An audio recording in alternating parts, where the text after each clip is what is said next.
If you are looking to be the most prepared possible for Oregon and James Madison on Saturday, this is the show for you because it's a crossover edition of Locked On Ducks and Locked On Sunbelt.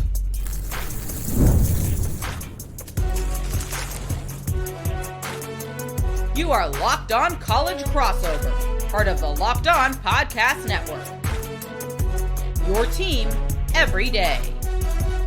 Yes, it is that time once again for a crossover edition of Locked On Ducks. I'm Spencer McLaughlin, and Locked On Sunbelt, he is David Schultz, part of the Locked On Podcast Network, your team every day, the number one sports podcast network out there. Thank you so much, especially our everydayers, for making that the case. We're going to dive deep, and I mean all the way 10 toes down, neck deep into the lake, into this Oregon-James Madison matchup. But David, just right off the top, there is a really negative stigma with this game. And look, as an Oregon guy, I would love for the Ducks to cover the 21.5 point spread provided by our friends at FanDuel, roll all the way, cruise, feeling good, going into Texas Tech in the Orange Bowl on January 1st. But then there's another part of me that is buried deep down beneath my Oregon fandom that says, man, I'd love for JMU to keep it close, just to stick it to all the folks that are like, well, JMU's going to get blown out, and JMU can't do this. I'm like, I'm sorry, Tennessee lost by 25 points last year. First-round playoff blowouts aren't new if it does show up. Is there a flawed process to put James Madison here? Yes, I fully believe that that's the case. But after getting Ohio State for Oregon's first game last year, I'm really not sitting here crying about it. Right. I was going to say someone else got blown out. It happened to be a second game last year, but someone else got blown out but before they actually made a little bit of a game of it. Yeah, it's amazing. The people who are complaining about this are the ones who set it up, right? The only reason JMU is in this playoff game against Oregon is because the ACC expanded too much, and they have a ridiculous tiebreaker. All right. It should have been Miami against Virginia Tech. The winner of that goes Virginia. Definitely not Virginia Tech. Not Virginia. Sorry. No, Virginia. So, Old Dominion actually beat Virginia Tech earlier in the year. That's correct. Freudian slip.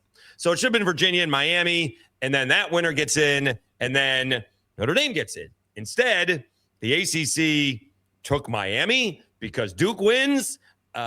Formerly the Tulane quarterback, putting JMU into the college football playoff. Tulane. The former BYU quarterback. You talking about Jake Retzloff? Well, in that case, yes, but no. Because Duke one is JMU is in, right? And the Duke quarterback played at Tulane, right? Darian Mensah. Yes, that is correct. So it's yes, and it is ridiculous. And, I didn't go off enough on him. What is Joel Klatt doing going after the best annual sporting event that this country has is the NCAA tournament? And when did all of a sudden the playoffs decide who the best team is throughout the year? Okay. Patriots fan here, longtime Patriots fan, their first Super Bowl victory, they weren't the best team all year long. Sorry, they weren't. Did they get hot? Sure. What happens if the Steelers end up making a run? Are they the best team all season long? I don't think so, but they could get hot. Most of the time in college, one of the top team ends up winning it. And then every once in a while, go way back when, you get Villanova, you get NC State. FAU just played for the national championship. Yeah. That's awesome. Fine. I think San Diego State played for the national championship, but they beat FAU in the Final Four. Okay. The Final Four had a pair of mid-majors. I am convinced, David, that one of these days a double-digit seed will win the NCAA tournament. We've already seen, by the way, a seed as low as 8. And I think some people contrast that to college football and say, well, see, that's why this team could get. I'm like, well, hold on. First of all, college basketball, very, very different. By the way, an 8 seed is actually like the number 32 team or 35 team in the country going into that tournament. But yeah, I'm a big fan of Joel Klatt. I think he has a lot of great insights on the sport. That is one of the worst sports takes I've ever heard. If you haven't heard it, you can Google it. It'll come up in 2 seconds. That eventually I would presume, I happen to think that I'd be less surprised if Tulane won compared to JMU. I think Oregon needs to play well to win this football game. If someone is thinking, to sit people that are hurt, do it and play all the freshmen and sophomores and see how that goes for either Ole Miss or Oregon, because it will not go well. All right. But it'd be very interesting to see if Tulane or JMU knock off these teams and to see what the reaction is then. Because I do believe somewhere along the way, a G5 team is going to win a playoff game, and it's going to be much more than winning any kind of G5 playoff championship. Yeah, we won't go down that rabbit hole of a conversation because we might not agree. I can certainly see it happening. I mean, Tulane beat USC in the Cotton Bowl a couple of years ago. Boise State's famous upset of Oklahoma way back when. Memphis, I believe, won a Cotton Bowl if memory serves. I'm taking John Summerall over Pete Golding any day. Just saying. Are you taking Tulane to win that game outright? Probably not, but okay. But Tulane's got a better head coach than Ole Miss does at this point in time. Yeah, they certainly have a more proven one. John Summerall is a heck of a ball coach who's got the most unique departure of all time. But bringing this back to the Oregon JMU matchup, I think all of the ingredients are there for Oregon to just completely roll JMU. They are one of the most talented rosters in the country. They have got NFL guys everywhere that you look. They have been battle tested. They are now rested after having some injuries, and not just on the perimeter. We'll see who actually ends up playing come kickoff on Saturday at 4:30 Pacific time at Autzen Stadium. But I think the bigger thing than the receivers getting back to full strength and returning guys like DeCorian Moore, maybe Evan Stewart. I think Gary Bryant Jr. is almost a shoo-in to play in this game. I think Oregon needed to get healthy on the O-line. I mean, they had multiple O-linemen go down against USC or not play at all. I don't think they got back to full strength when they went up to Washington. They had their worst ground game performance of the season. I think more than anything, David, that is something that isn't getting discussed enough. It is how Oregon is going to be fresher up front and playing at home for the final time this year. As we record this show, the weather forecast is clearing up. I think that favors Oregon a lot. If I'm JMU, and I want your thoughts on this, I want it to rain. I want it to be cold. I want this to look like the Wisconsin game Oregon played earlier this year, or the Iowa game, where it gets closer because it's harder to pull away if you can't throw the football. Yeah, JMU just played in some freezing temps in the Sun Belt Championship game, in a game that was probably a little bit closer than they wanted to until they broke away at the end. The problem with JMU, and it has been most of the season, they do not start off fast. They fell behind Georgia State. They fell behind Louisiana Raging Cajuns. All right, it was a close game against what their biggest ball game was ODU this year. And then they build on their defense. And because their defense is so dominating in the second half, that's when they start blowing teams out. So what I think JMU has to do is they have to withstand the first punch of the ball game, so to speak. And if you want to make the correlation to what Indiana did against Ohio State, that's what has to happen. If they fall behind 14-0 early, say Oregon just decides we're taking the ball first, and they score a touchdown, get a stop, score another touchdown, could be a long day for JMU. But if they can hold Oregon to a field goal or not score at all and get some points on the board, and all of a sudden we're 10 minutes into the second quarter and Oregon realizes they got a football game, the pressure's all on the pressure's all on the Ducks. Not only because of what happened last year, but because the country is waiting for them to blow out JMU. Yeah, I think that's a completely fair way to frame this matchup, which we will go even deeper into later on today's show. What questions does JMU have to answer? What questions does Oregon have to answer? We will explore all of that on this crossover edition of Locked on Ducks and Locked on Sunbelt.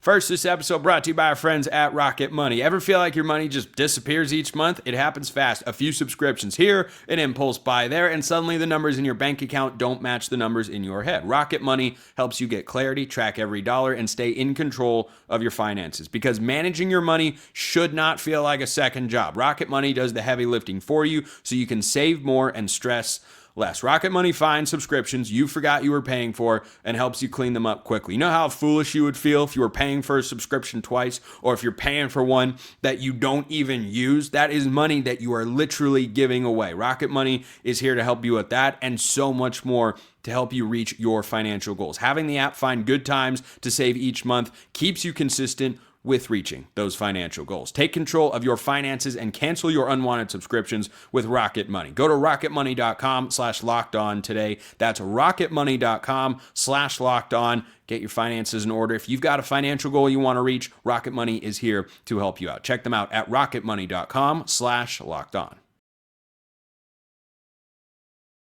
David, let's talk about JMU and the questions they have to answer going into this Oregon game. When you have a difference in conference affiliation like this, I think the number one way that a team like Oregon can really run things up or control the game is up front.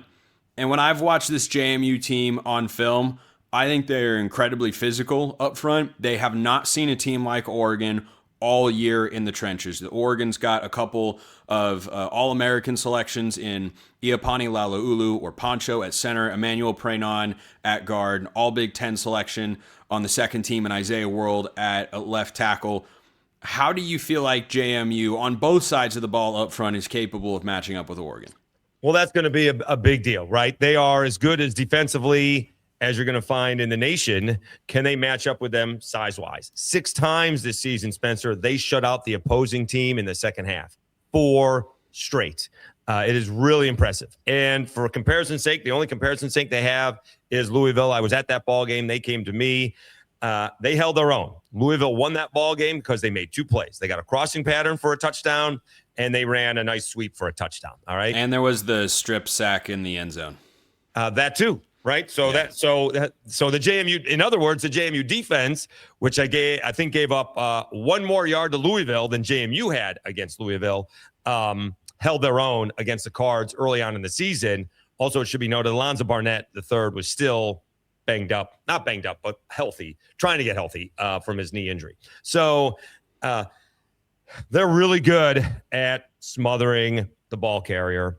And can they do that? Is Oregon going to be able to do that? Because this, watching Oregon or anybody else that can dominate up front, you make 1 move and you get the blocking good, and all of a sudden a 2-yard run can be a 75-yard run, which is basically how JMU broke the game open against Troy in the Sun Belt Championship game. So defensively, they're pretty good up front.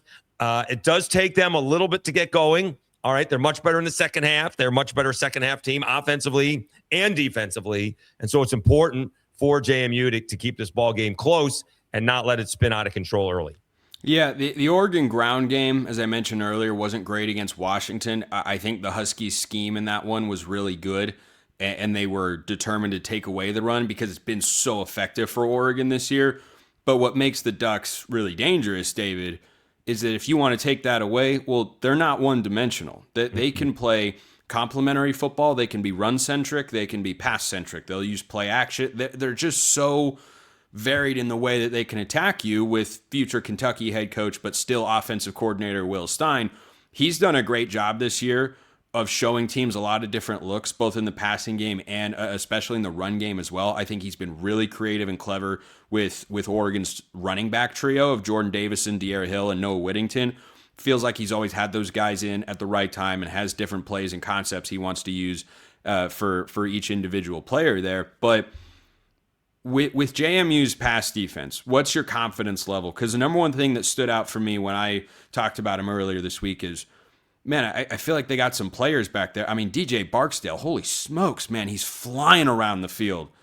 But he's 5'9", and if he's one-on-one with Malik Benson, who is every inch of 6'3", 6'4", boy, that feels like a mismatch in Oregon's favor. They line up Kenyon Sadiq as a wide receiver sometimes, who's also in the 6'3", 6'4" range. Like, that's my biggest concern from the JMU standpoint. How do you feel like their secondary can hold up against this Oregon passing attack? Well, that's going to matter on the JMU front, getting pressure on the football. And I'm one of those guys that getting pressure on Dante Moore.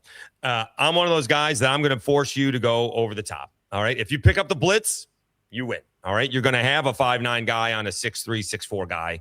But I'm not going to sit back and just let Dante Moore sit there with a 4-man rush and let him have at it, because Oregon's going to easily win that football game. They need to bring the pressure as much as possible. And it's going to be up to Oregon to pick that up, whether it's a running back or, Moore dumps it off early and they get a big play. JMU's got to bring the pressure. Trent Hedrick was the Sun Belt Player of the Year, Defensive Player of the Year. Not sure he was the best defensive player in the conference, but that's a different story. He had a fine year nonetheless, and he's really good. And they're full of good defensive players, as I mentioned, 6 shutouts in the second half. So talking about complementary football, if Dante Moore is not, standing in the pocket or rolling out and throwing because he wants to versus he has to, and then he can scramble if he wants to, the Oregon's going to roll. All right.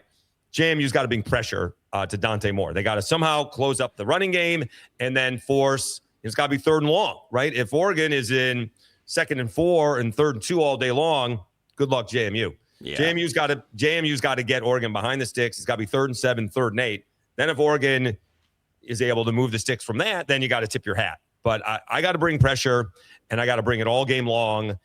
I'm just not letting Oregon go down the field, 5-6 yards at a time, hoping they make a mistake or get a holding penalty to stop the drive. Yeah, and by the way, Malik Benson officially listed at 6'1". I think I exaggerated that a bit because he plays so much bigger than that, and he's such a 6'3" to a 5'9" guy. Yeah, he certainly does, and a guy that has had an incredible month in November, and maybe he won't be called upon as much because Takorian Moore and Gary Bryant will be back, or maybe Evan Stewart will be back into the fold as well. But the plethora of weapons is going to be abundant for Oregon, regardless of how exactly healthy they are, because they've just recruited so much talent into that room. One thing as an aside that means nothing and having to do with this game, I was at Will Stein's first college start. Really? When he was at Louisville? Another college start, but I believe that was against Murray State. And the big deal was he was starting in front of some guy named Teddy Bridgewater. Yeah. Who Teddy did come Two into that Gloves and threw an interception in his first game. And another aside, I'm one of the few people that's not related to Teddy Bridgewater that saw his college debut, his NFL debut, and his Saints debut, which, by the way, was both in the Super Bowl. So yeah, what a combo! David Schultz, the journeyman. Well, in the football world, everybody.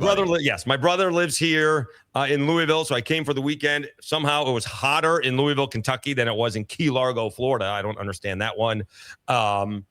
So we did see Will Stein start that ball game again. I believe it was against Murray State as Louisville opened up the season. But Teddy Bridgewater eventually took over, obviously. But yes, and Will Stein's now coming back. I can tell you, everyone's thrilled at Louisville that he's coming back to coach Kentucky. Yeah, well, I mean, he went to Louisville, obviously, but he's been a Kentucky guy his entire life. That's where he grew up going to games. And I think, especially given the comments that he and Tosh Lupoi made this week in the lead up to the game, I think Oregon fans are both going to double down. I think they already were, but I think it makes them double down on going, boy, we want those guys to succeed. Kenny Dillingham, who knows where he's at by the time you're listening to or watching this show. Right. But I'm telling you, Oregon fans had Kenny Dillingham for 1 year. It actually ended pretty poorly because they stumbled down the stretch and the offense didn't execute in key spots in an embarrassing game at Oregon State. Duck fans love Kenny Dillingham. I love Kenny Dillingham. He's such an easy guy to root for, and he was only in Eugene for 1 year. Stein and Tosh have been here for 7 combined seasons between the two of them. I think they can go on to do well. Kentucky's a tougher spot to be in the Cal. I think Tosh is more likely to succeed personally. But we're going to flip the script here to wrap today's show. David is going to ask me the most pressing questions from the JMU standpoint for this first-round playoff game on Saturday. Stick around.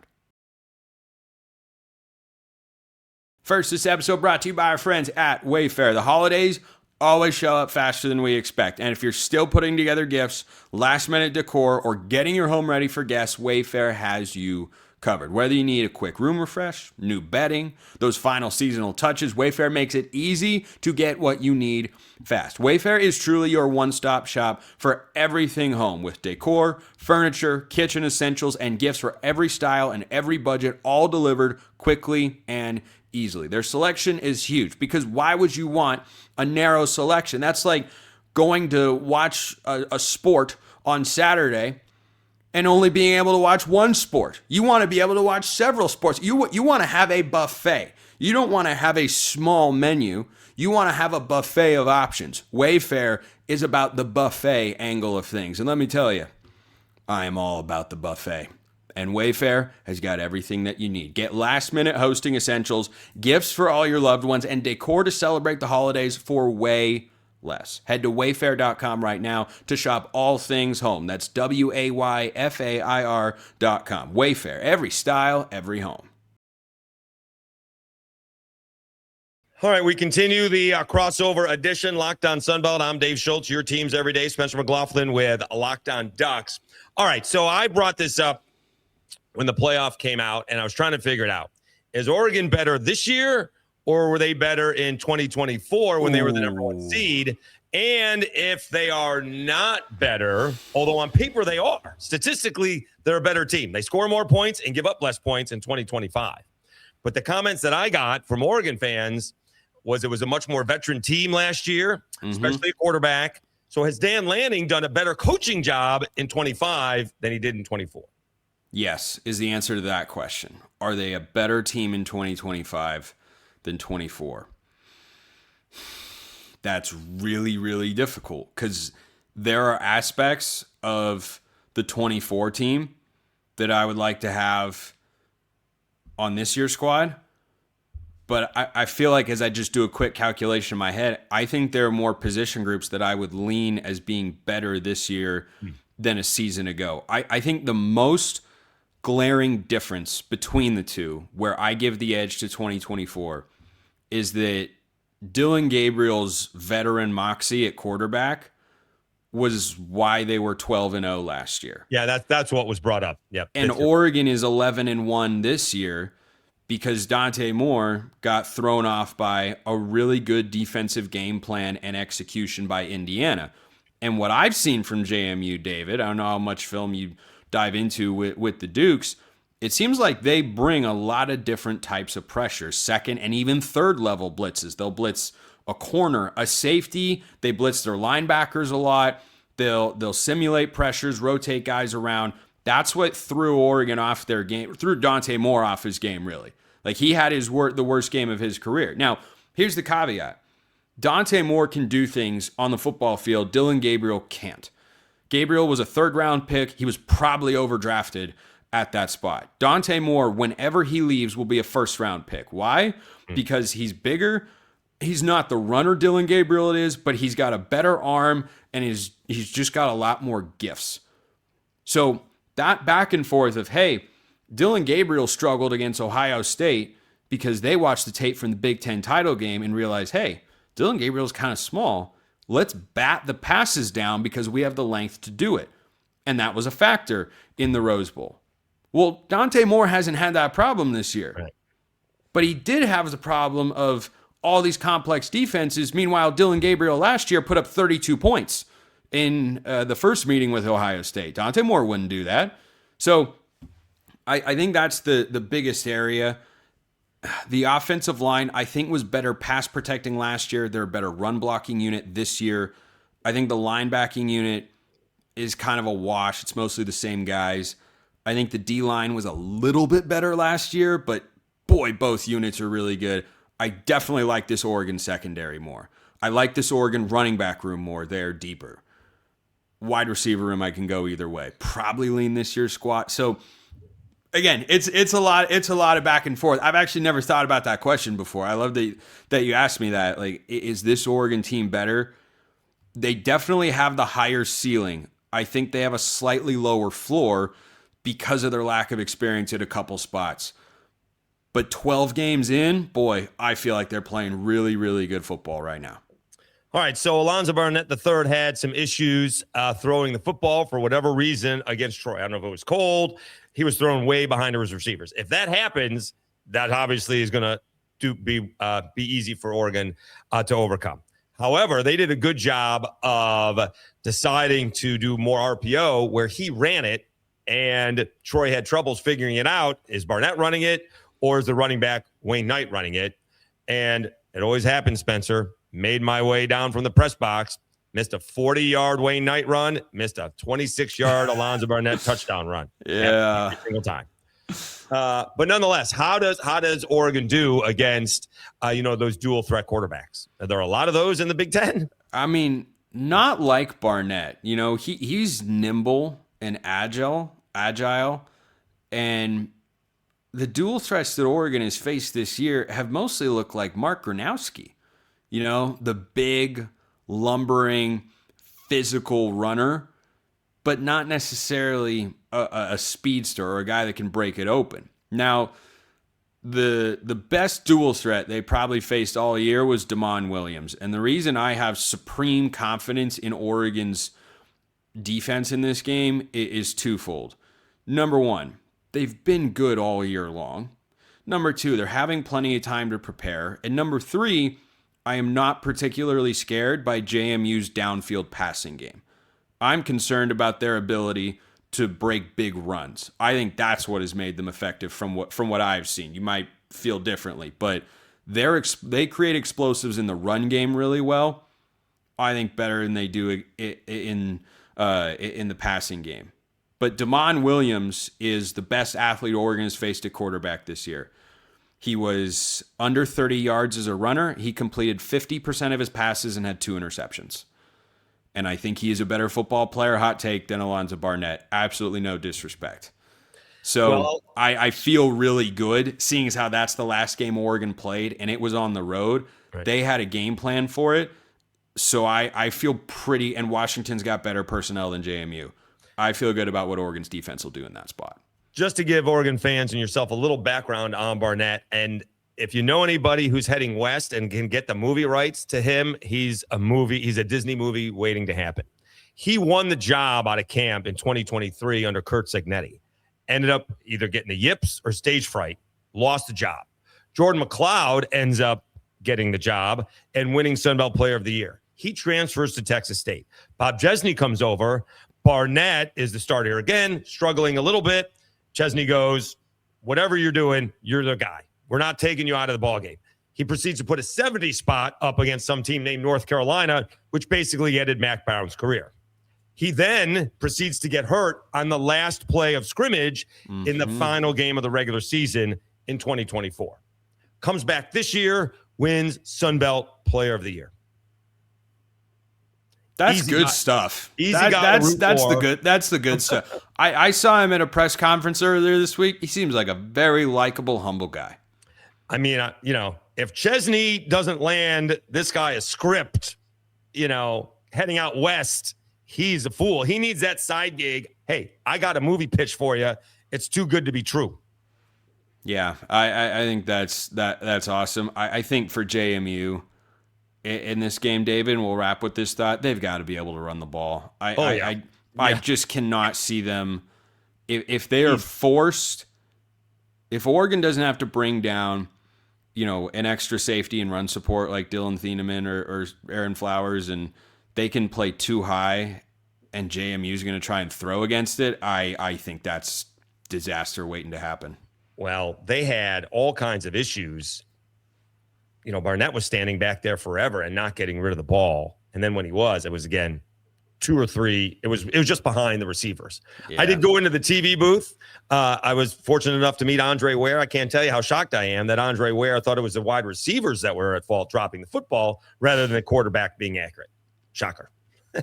Who could have possibly foreseen? He's David Schultz, Locked On Sunbelt. I'm Spencer McLaughlin, Locked On Ducks. Hope you enjoyed this crossover edition of our shows and hope you enjoy the game on Saturday. Appreciate everyone listening. We will see you next time. And until then, hope you all have a wonderful rest of your day.